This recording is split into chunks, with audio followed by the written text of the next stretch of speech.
Welcome to Manufacturing Talk Radio, your everything manufacturing podcast, with host and veteran manufacturing industry expert Weiss and co-host Amy Nicklaus. Make sure to check out our catalog of 800 previous shows on YouTube, Spotify, or wherever you're listening. Now, let's get into the episode.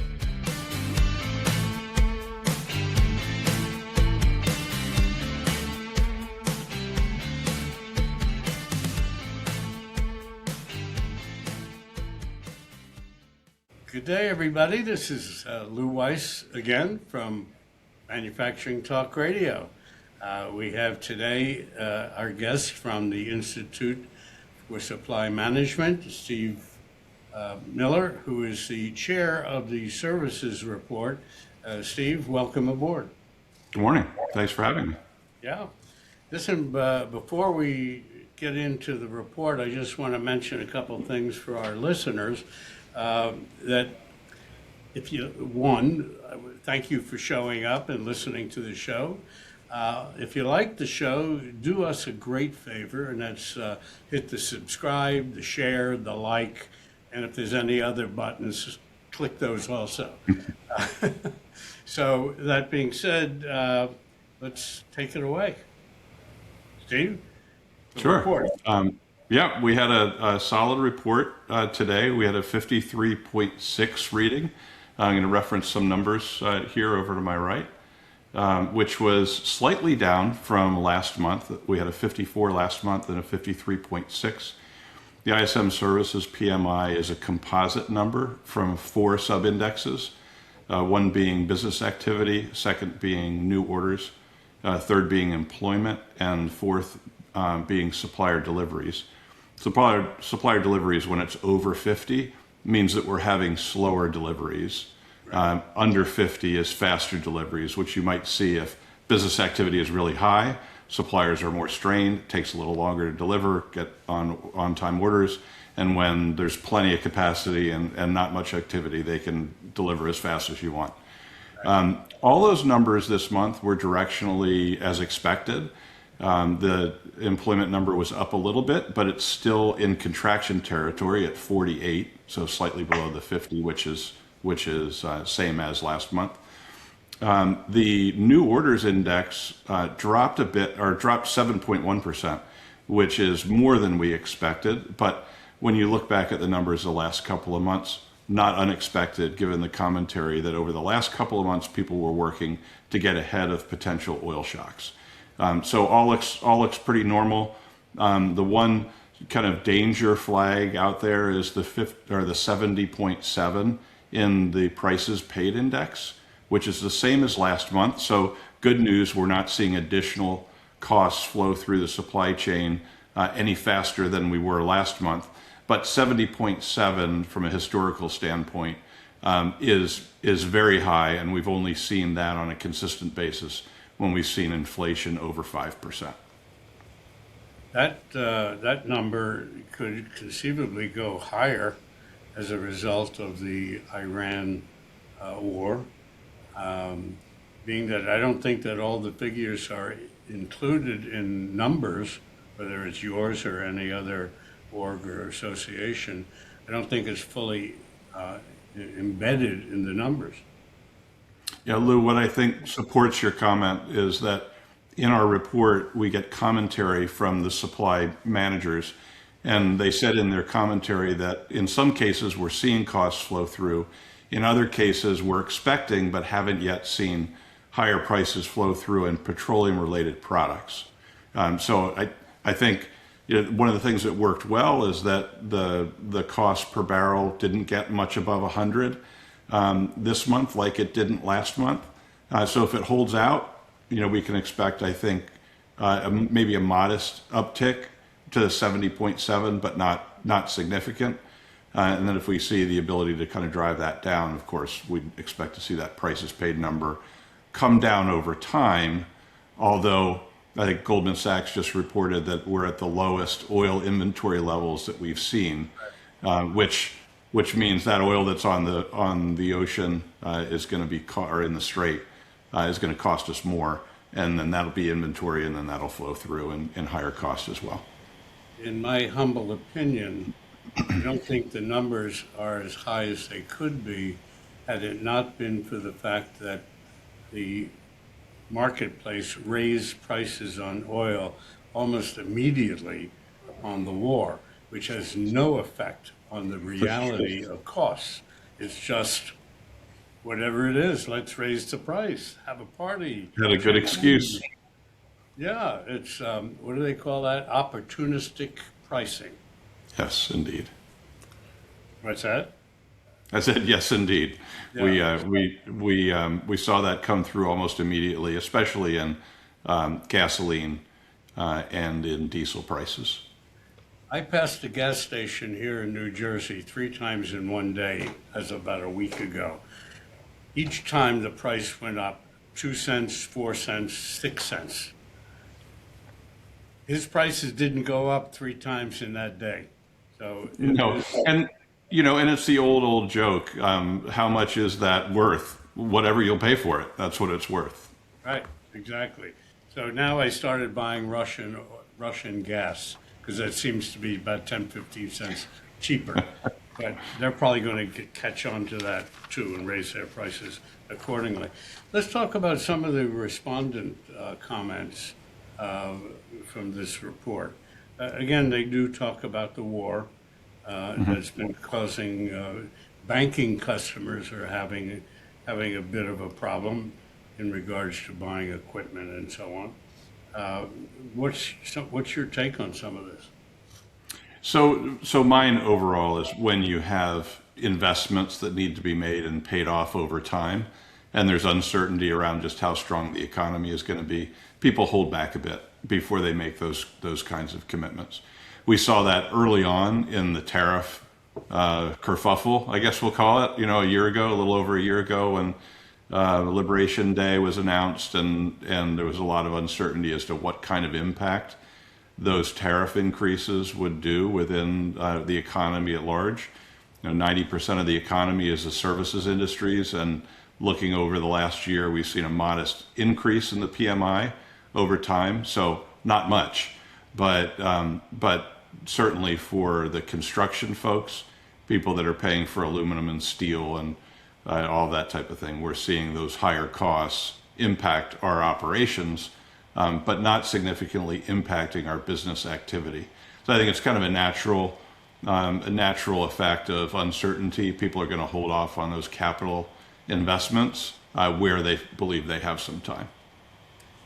Now, it's interesting. I was the president of All Metals and Forge Group back prior to 2 years ago.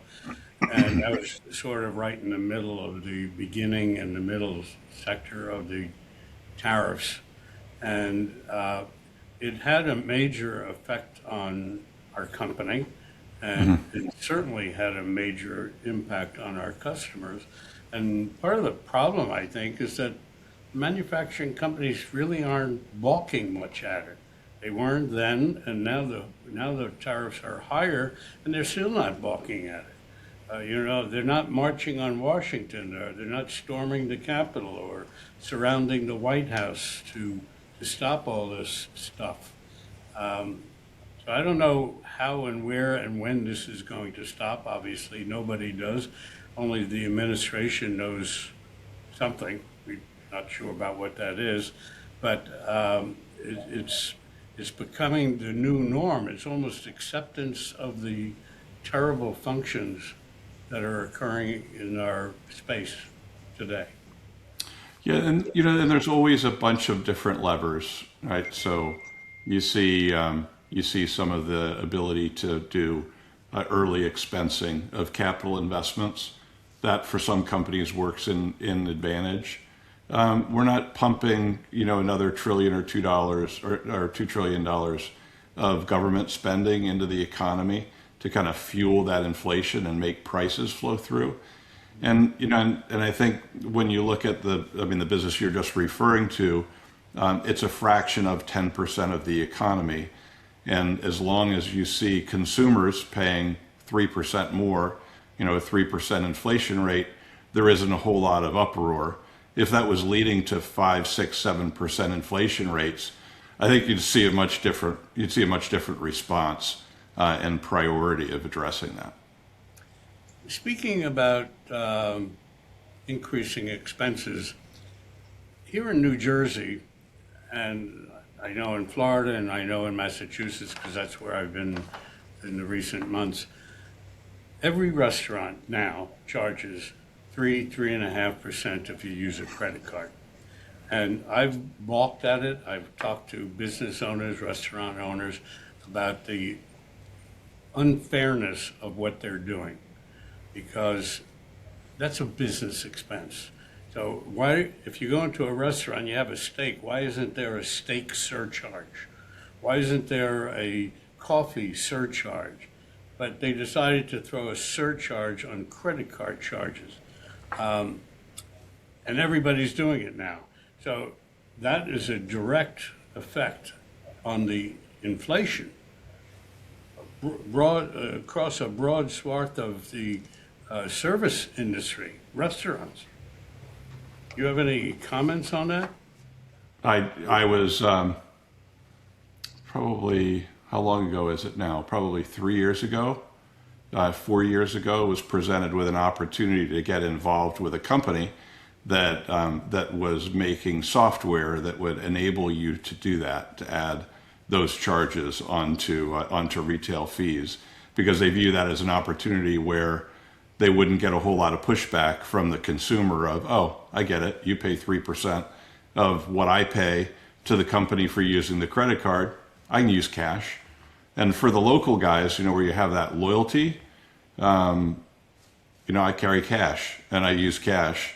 For the bigger guys, where you're seeing, say it's a $300 meal or $400 for 4 people, where you have a bottle of wine, I'm not going to carry $600 in my pocket, to the restaurant. So it's kind of a catch-22, isn't it? Well, there's the other side of that also, that when you are paying cash, there's a pretty good idea that that cash is going into somebody's pocket. But I don't want to rat out anybody. But it's not going into the credit card company's pocket. That's right. Oh, so that's much better. I'm not making a judgment there, just an observation. Yeah. So let's talk about housing for a second. Housing's down. Credit card, bank interest is up. Housing sales are down. Home improvements is down. So what's your take on that? Yeah, I think everyone was disappointed in the level at which rate cuts flowed into or didn't flow into mortgage rates. Right. And you look, we bought a new house. Excuse me. We bought a new house when interest rates were at 6.99%. So we went from 25% of our mortgage payment being interest to 85, 90% of our mortgage payment being interest. You just can't afford, you can't afford the same thing for the same amount of money. And when you get into the new houses, new housing certainly is seeing the pressure, because they're carrying all of the weight of the higher costs for labor, higher costs for lumber, higher costs for aluminum, copper, steel products. So it's kind of the what do they call, the perfect storm, where labor is more limited. Not saying that in the construction industry they're using people that were not qualified to be doing construction work, but the pressure on labor, as well as pressure on materials, as well as pressure on mortgage rates, is causing them to do, like what happened with my son, rate discounting. So he's paying 4.4%.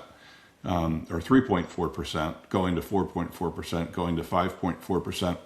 You ever heard of that before? Do you remember when we had the housing meltdown, when we had free mortgages and things like that? Well, I have a side story to mention about how bad timing can really get. 1979, I bought a beach house up in Cape Cod, Massachusetts. I paid 17.9% mortgage rate. Yes, I remember those days a bit. And then when I went to the closing, which I agreed to that absurd price, figuring I was going to pay that mortgage off, it wasn't a big amount of money, that I would close it out very quickly. So I agreed to the 17.9. I then went to the closing, and the bank showed up, and the buyer and I showed up, the seller showed up. The bank informed us that, this was in the summer, it was in July, informed us that due to the fact that the Portuguese fishermen go home to Portugal in the summer months, and they take all their money with them, the bank had no money. They had no money to pay the seller for the house. So they did some fast foot moving, trying to get a bank on the phone to agree, which they did, but I was astonished that a bank didn't have money. Amazing. Yes. And So do you think some of the new regulations have impacted that, or, yeah. yeah, okay. Yeah, for sure. Meanwhile, that house was $65,000 in 1978, Yeah. and it recently sold for $2.4 million. That's nice appreciation. Yeah, well, that You should have held on to that house. That's no kidding. my son-in-law has told me that I sold away his legacy. So let me just, because as I'm coming in here as the layman, so I'm looking at this report and I think to myself, okay, we're seeing, it says if we're under industry performance that 14 service industries are reporting growth. So, I mean, everything still to me, if I'm looking at this report, looks like while there are some uncertainties, we've either remained stable or we have had growth within the services industries. So, Absolutely. I think there's something to be said about with all of the uncertainty, there is a lot, in my opinion, it could be based on so much doom and gloom that you hear out there and with everything that's happening in the world, it could have a much more actual negative, situation. But it really, we're now in April of this year already, and we are reporting growth. And it is, everybody every month keeps talking about uncertainty, which is kind of a unfortunate fact of life and business in general. That's, while there's more uncertainty now maybe than there was at other points in time, through history, we go through this all the time. To be in this situation right now seems like it's a very positive situation to be in. Am I kind of over thinking that? Am I not seeing it right? Because that's what the report looks like to me. Yeah, I think there are things that you want to watch out for, like the prices paid and how that what happens to that over time. But I think you're exactly correct, Amy. We're seeing 14 of the 18 services industries reporting growth, right? And that's the same as last month, and it's the highest we've seen over the last 2 years. Is 14 industries in expansion. The lowest we've seen for industries in contraction is 3 over the last 13 months. And that's where we are today. And when you look at the average PMI for 2024, we were at 22.4. When you look at it for 25, I believe it was, sorry, did I say 52.4? It's 52.4. Yeah. 52. Sorry, 52.4 in 2024, right? 51.7 in 2025, and the average so far this year is 54.4. Right. So we're after years of seeing it tick down 1 or 1.5% year over year. It looks like we're in a situation where we might be back to where we were in 2022, 2021, in terms of post. Say historical growth, accounting for some of the anomalies with how fast we did the recovery from COVID, from a PMI standpoint. It is good. It is good news overall, with the concern around prices paid and what oil will do, around employment because what is it? The recession is when someone else loses their job. Depression is when you lose yours. Right. That 48 means that we're seeing contraction, across the services industry. Slight contraction, but contraction. And then we haven't really fully baked in AI impact from a negative standpoint. Finance and insurance, consulting, information services, things like that the tools have been custom built, data analysis, coding, that type of thing. We're not seeing the full impact of that yet. We are seeing the positive impact of data centers being built, utilities having to ramp up to be able to power those facilities, and shortages in memory components because of the level of equipment that's being bought, which means wholesale trade is hopping because they're the ones that move all, buy, and sell a lot of those components. Steve, so I don't have to tear through 10 pages of this report, is of the 3 or 4 industries that are contracting, is one of them mining? It is. We have real estate, rental and leasing, retail trade, and agriculture, forestry, fishing, and hunting. Mining is actually the 4th highest in expansion, rate of expansion. Really? That's Yeah. interesting. So I always look at the mining number as kind of an anomaly to the services report, but I didn't invent it. I'm not going to complain about it. It just seems like it has a potential effect on the overall number when it's not really a services industry, or I don't think it is. You want to Well, it's not argue really a that? manufacturing industry either. So Well, I think you have people fall on either side. I got it. Steve, thank you very Absolutely. much. Thank you so much, Steve. We'll see you next month, and thank you, Steve.